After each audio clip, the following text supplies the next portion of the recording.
Hakalı konuştum.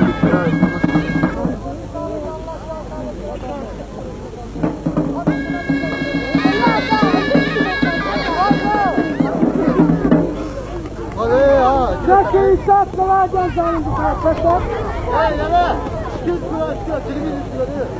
Hida! Şah çok içer, şah!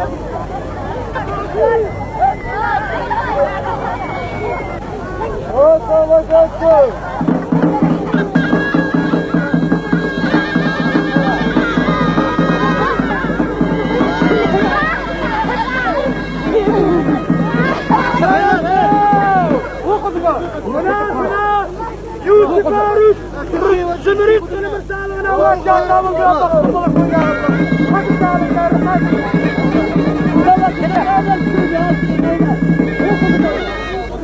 حتى الكلام راهو قال كده شرح بتنش انا نتعرف كده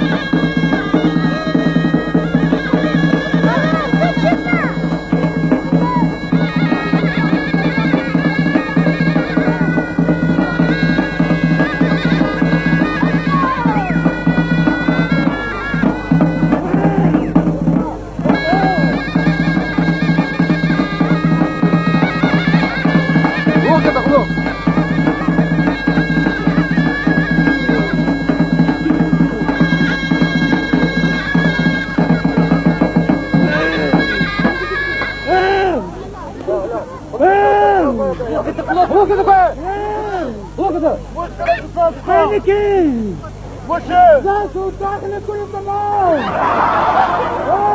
وش كده هاك تجري الجزمة بإيدك جزمة الجبان اللي كان مسكوت جزمتها بإيدك الجزمة لا ترانسفورماتر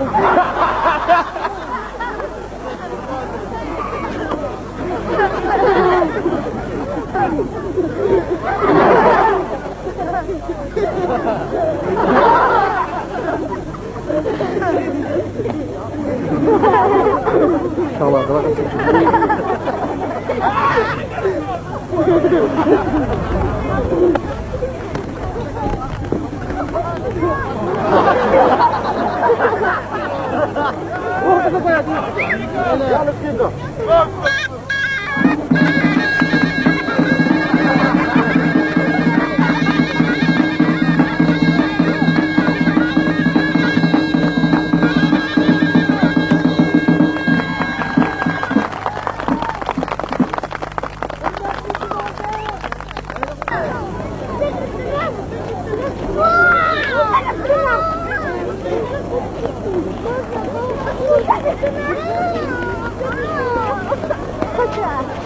Cheese.